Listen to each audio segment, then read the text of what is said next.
Hey everyone, I'm Albert Boris. Okay, so this is probably gonna be my most controversial video of all time.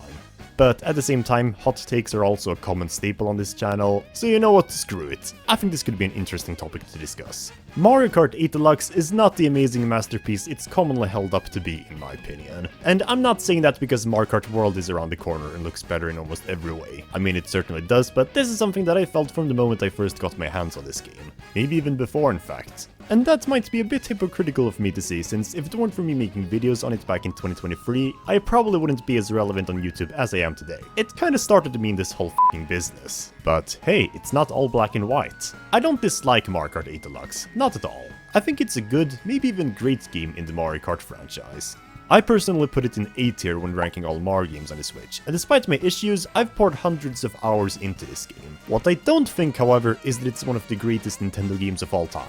To me, that would be one of the greatest over-exaggerations of what is deep down, in my opinion, a fun but ultimately really flawed and over-bloated Mario Kart game, with not nearly as much depth as it could have had. So today, I wanted to go over all of my unfiltered thoughts on the game, what I think about its mechanics, course selection, and overall content. I'm not gonna bring up any problems that are exclusive to the Wii U version of the games, like the battle courses or garbage roasters, since that would obviously be unfair, but otherwise, you can see this as a critique of Mario Kart 8 as a whole. Also, this is the part where I'd remind everyone that this is just my opinion, but you know what, this is the internet. Those who can respect opinions online will do so, and the ones who can't, well, they won't. So with all that being said, I say, let's dive in.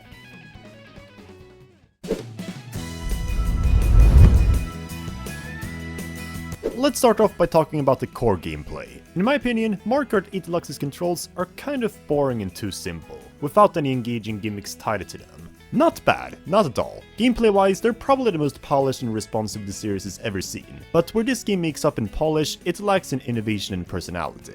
On the whole, driving in this game just isn't really all that interesting on its own. And on the one hand, it's understandable. After all, don't fix what's not broken. The first few Mario Kart games all controlled fairly differently from each other, which while it made them feel more distinct from one another, it also meant that some games were far less responsive than others, and the gameplay quality ranged from great to awful depending on the installment. All that changed with Mario Kart DS, however, from which point on, the games largely started to play more similarly to each other. From here on out, Mario Kart games generally started becoming more responsive. If you turned left or right, the game would actually follow through your input, instead of first turning in the opposite direction, and the drifting and item selections generally started looking more like what it is today. And whatever new gameplay gimmicks each new installment introduced now, they didn't really dramatically change how courses worked fundamentally. Like gliders were just really big jumps, and tricks just made already existing ramps more fun to go off from. However, even though Mario Kart 8 Deluxe's gameplay largely builds off of these three games, they still had multiple elements to them that made them interesting, which sadly aren't present in this game. And even if they are, they're handled way worse. Mario Kart DS had snake drifting, which, while I personally don't like it, added a new perspective on drifting, where you had to quickly mash the left and right buttons to quickly build up speed boosts. And Mario Kart Wii, as I said already, added a trick system, which gave you speed boosts whenever you tricked off of ramps now, and it was only made more fun by the dramatic jump physics of the game. And even Mario Kart 7, which is commonly seen to just be an inferior Mario Kart 8, had some tricks up its sleeve, giving you the option to play in first-person mode, and as long as you disabled the gyro controls, it worked surprisingly well, and was a fun new way to approach the tracks. Mario Kart 8 though, at first it looks and feels exactly like Mario Kart 7, the previously most polished game, with the only difference being that the kart feels more stiff and heavier for some reason. I don't really like that, but that's the least of the issues. More importantly though, while Mario Kart 8 builds off of the core gameplay from the previous three games, bringing back many of those games' new gimmicks, most of them are sadly dumbed down and more underwhelming. The trick system, for example, isn't nearly as dramatic as it once was in Wii, being far more mundane and just to the point here. And the glider is so much heavier and less engaging. In Mario Kart 7, it was really fluid, allowing you to quickly turn in the direction you wanted to, and the tracks using the glider also often had hazards for you to avoid in the air. But in Mario Kart 8, they're just glorified big jumps, where you're just waiting for the moment you hit the ground, and it's a lot more sluggish and boring to move around. Basically, Mario Kart 8 Deluxe's controls are good enough for the bare minimum, but with far less personality than previously. And that's not to say that there are no unique works, but whichever ones there are, they're either far less noticeable or impactful, or they're just not optimal at all. Probably the most interesting this game gets with the controls is by customizing different vehicle combinations, as some of them do play a bit differently. Some are slower to build up mini-turbo, and others drift a little differently. However, instead of enhancing the core gameplay, they just make the core gameplay more uncomfortable. Take inside drift bikes for example. On the surface, they could have been a fun way to approach tracks differently by taking turns more sharply, but in practice they kinda f***ed it up by having the vehicles first push outward when you start a drift, which kinda destroys their purpose. And on the topic of mini turbos, selecting tires that build them up more slowly is nothing but detrimental. They don't change anything controls-wise, they just put you at a huge disadvantage. So yeah, the only really playable combo is the good but ultimately boring one I brought up previously. As a result, the game is only ever really fun when the track design is interesting, and while a few years ago that statement may have seemed like an odd complaint, Mario Kart World looks to prove that you can have fun even when the tracks are just straightaways. Obviously the game isn't out yet, so I can't say for certain, but from the looks of it, that game introduces multiple new gimmicks such as charge jumps, rail grinding and wall jumps, to the extent that courses which would have been boring as balls here look to not only be decently enjoyable, but sometimes even great in that game. And it's not like World abandoned good track design either. Some track layouts look to be as creative as the very best of Deluxe too. However, all of these issues are still fairly trivial in the grand scheme.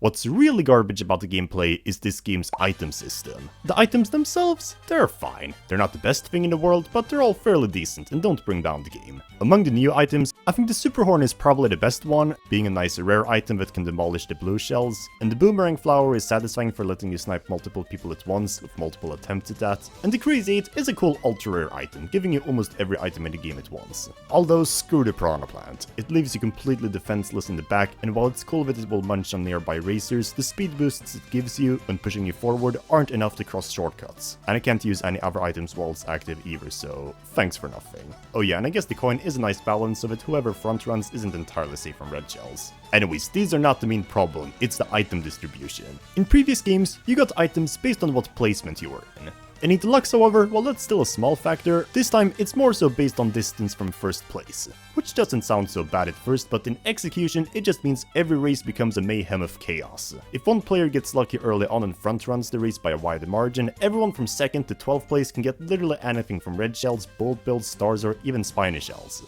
So while first place is gonna have it mundane and just running through the motions, if lucky, the people in the back will have such a hard time catching up because literally anything and everything will happen and strike them.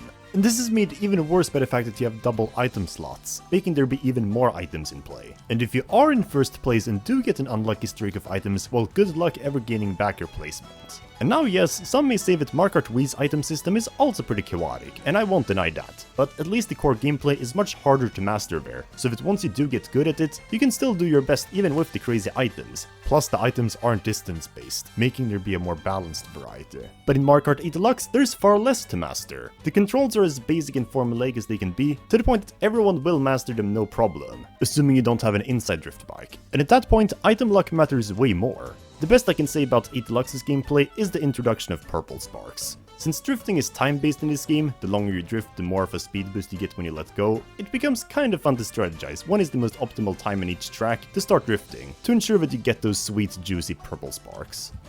All of this and I haven't even had time to talk about the main gimmick introduced in this game, anti-gravity. But you know what, that's fine, it would fit better in the next segment anyways. So now, let's move on to...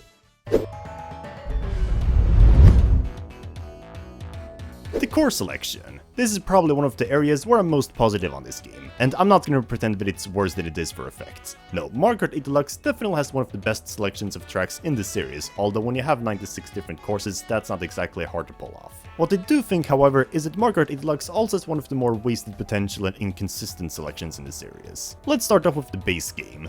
When I first got Mario Kart 8 on the Wii U, I was admittedly pretty mind-blown by the courses we had, because at the time they definitely blew any other game out of the water with how modern and crisp they were. Graphically, it was easily the best the series had ever seen. The tracks had way more detailing put into them than previously, and they opted for a much more realistic art style, and well, it was breathtaking. In fact, it still is. Even with Mario Kart World on the horizon, I still like the art style in this game a lot more.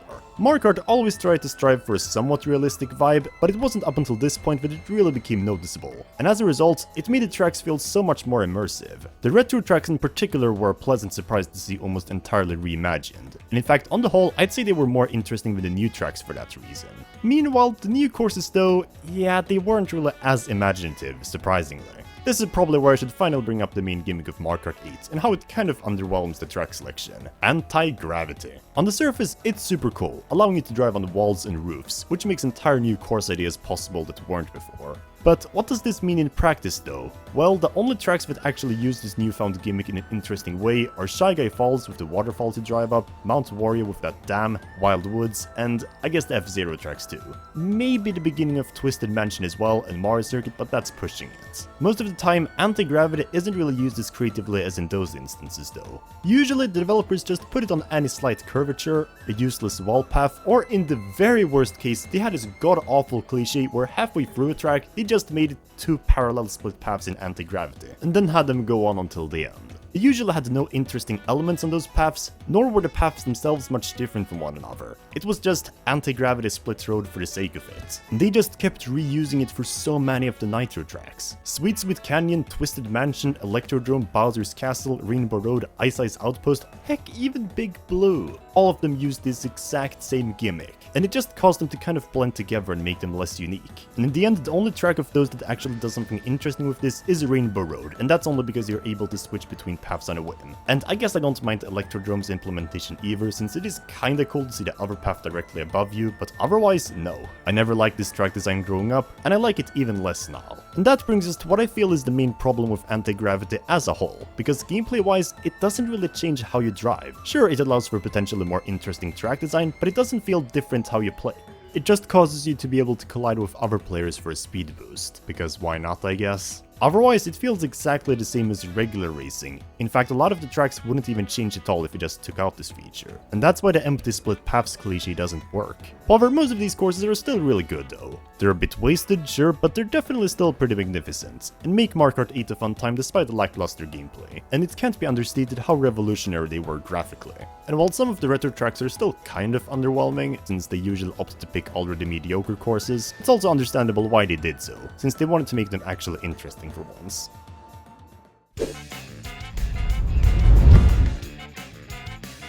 Now, when it comes to the booster course pass though, yeah, so I'm gonna be honest here, this DLC both makes Mario Kart 8 Deluxe better and worse. The good thing? Well, it's $25 for doubling the amount of content. That's great, ignoring that Mario Kart is about more than just the tracks, but hey, it's still cool. I mean, if it weren't for this pass, I'd probably not even be making videos. But man, I know it's a dead horse at this point, but it still holds. The visuals are such a step down from the base game. Mario Kart Tour is a good Mario Kart game, but it doesn't change that graphically, it's on a much weaker hardware, resulting in its tracks looking more cartoony and rushed in comparison. I don't mind that the tracks in this DLC are ripped from Tour, but for the first few waves, they didn't even put any effort into modernizing them. It's not just that the tracks looked rushed, but the bigger issue is how much it contrasted with the hyper-realistic base game. And while it fortunately got better as it went on, in fact by wave 6 some tracks did finally reach the bare minimum, but they should have looked like that from the start. Seriously, when the Booster Course Pass looked good, it sometimes even exceeded the base game, with its more colorful visuals. Overall though, it just feels weird how drastically distinct the two halves of the game are. However, where the Booster Course Pass does succeed is ironically enough the gameplay. Unlike in the base game. There's still anti-gravity and it's just as hastily slapped on as always, but the main gimmick of this pass are the arrows. Since this DLC is based off of Mario Kart Tour tracks, that means not only are all the retros taken from that game, but so are all of the new tracks. And the main highlights are the real-life city courses, all of which return. But oh, there's a problem. See, each city track has 3 variants in Mario Kart Tour, with different layouts, but if they were all separate tracks in the DLC, that would obviously get repetitive really fast. But well, that's why the developers instead opted to combine them all, and have each lap take on a slightly different route in the track.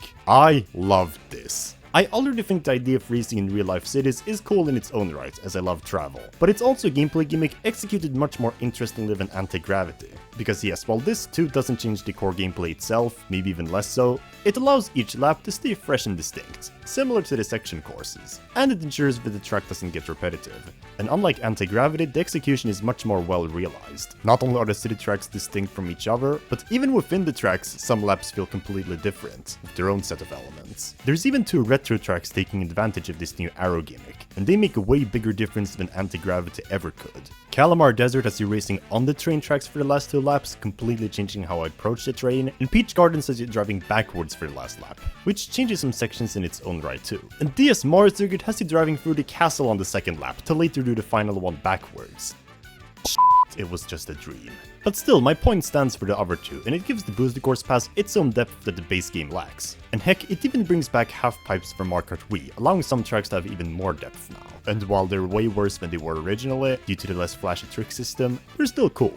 So even with the god-awful graphics at times, I have to admit that if it weren't for this DLC, I'd probably come back to the game far less often, as it's nice to just have more tracks to pick from, especially when those tracks are better, because on average I find the retro courses of this DLC to generally be more enjoyable and unique from the get-go, even without the graphical upgrades. Still, when all things are said and done, the contrast will always be a bad thing, and the fact that Mario Kart 8 Deluxe is so inconsistent in not just quality but how it plays out, it starts to cause the game to lose its identity a bit, when it basically has two very different sides. However, course selection isn't the only thing that matters in Mario Kart, even if it may seem that way at times. Now, we're gonna go over something a little bigger on the whole.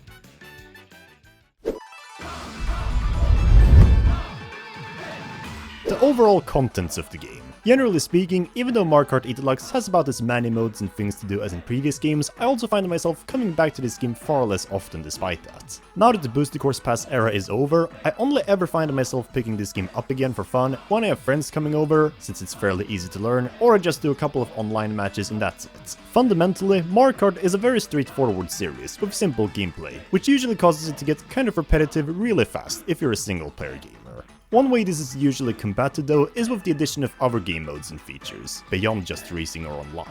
And normally it's with Unlockables and Battle Mode. Unfortunately, we're in a bit of luck when it comes to the Battle Mode, because the Battle Mode in Mario Kart 8 Deluxe is not only among the most developed in the series, but in some ways it's actually more fun than regular racing. In Battle Mode, you're instead trying to demolish each other through various methods for points, on arenas instead of courses. Because of this, there's never a strict path you need to follow. You're free to drive wherever you feel like, and as a result, there's a lot more strategies at play, when you have to constantly outsmart your opponents. And this is helped even more by the fact that not only are all 8 stages really unique from one another, and most of the time really developed, but there's even 5 different types of battle mode, all requiring completely different strategies. Balloon Battle is pretty basic, it's just hit as many people as you can, but it works. Coin Runners is more defensive, collect all the coins you see, it's kinda boring. And Bob-omb Blast is like Balloon Battle but way more chaotic and frantic, as you only get to use bombs, which completely changes how you have to approach and hit each player. However, Shine Thief and Renegade Roundup is definitely where the battle mode is at its most unique, with the former having you trying to hold on to one shine for as long as possible, while everyone else chases you, and Renegade Roundup turns Mario Kart into cops and robbers.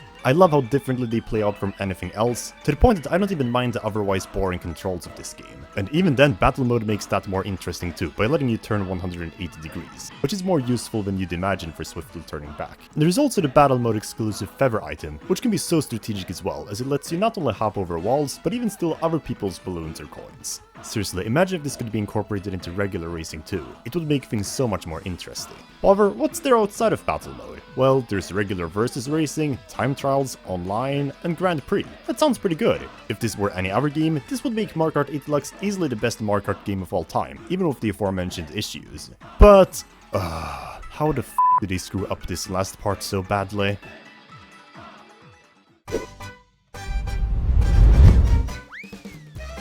Mario Kart 8 Deluxe has almost no unlockables. The only thing that really has to be earned is a couple of vehicle parts, which you get at random when collecting a certain amount of coins. Otherwise, literally everything is handed to you on a platter, except Gold Mario, who you get by getting 3 stars on all base game cups, but he's also just an alternate skin, so why? Beyond that, all engine classes, all 48 characters, and all 24 Grand Prix cups are available from the start. And this completely kills so much replay value as a single player gamer. I get kind of why they did it, because Mario Kart 8 Deluxe is a port and the developers thought it would be unfair for returning Wii U players to do it all over again, but like, it's not. And in the end, Mario Kart 8 Deluxe ended up selling 6 times more than the Wii U console ever did anyways, so for most people it was just a new game anyways. What's actually unfair is that the online VR didn't translate over, since that usually takes way more time to get back. But see, the thing about Unlockables is that they give much more of a reason to pursue the single player content in the first place. Knowing that there are more tracks and characters than what first meets the eye makes it more exciting to play through and win these cups, to see what lies beyond. Some games like Mario Kart Wii even took it a step further and had you beating time trial staff ghost data to unlock stuff. Now that everything is just there from the get-go, it removes the sense of journey and satisfaction. Knowing that you earned all these tracks and characters makes it feel more rewarding because you actually worked to get these things. But in Mario Kart 8 Deluxe, I just feel hollow. I'll play these tracks once or twice to see what they're like, and then I'd rather move on to a game that has more substance to it. And it's even more sad because the character roster is actually really f***ing good in this game, and having to work for them would have made them so much more fun to play as. And the Booster Course Pass has the exact same issue. 48 courses and 8 new characters, all available as long as you just pay it up.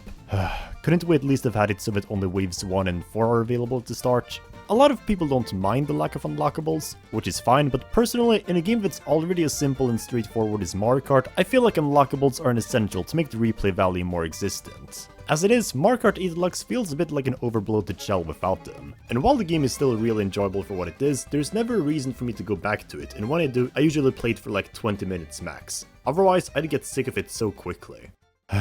Anyways, I think that's all of the areas I wanted to go over for this game. Man, this is probably the most in-depth I've ever talked about something.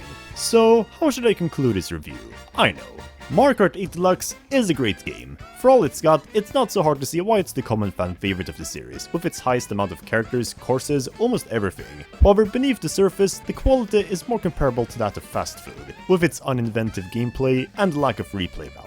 It doesn't make the game unfun, it is a fun time for what it is, especially in battle mode, but it's not the legend that it's heralded up to be. Overall, I would give this game an 8 out of 10. Too much Mario Kart. Okay, but seriously, it's great enough, and I'd still put it very high on my score table, even if it's not my favorite Mario Kart. But yeah, on the whole, this is nowhere near one of the best Switch games of all time, let alone Mario games. So I think it was about time that I offered a more different perspective on the game. However, this is obviously just my opinion, but what do you think about Mario Kart 8 Deluxe? Do you agree with me or not? Let me know in the comment section down below what you thought of the video, and if you enjoyed it, then make sure to like, share, and subscribe to my channel, as I talk about everything Mario related. And follow me on my Discord server, Green Pipe City, as well as on Twitter and Patreon for more updates, and I'll see you all soon. Until next time.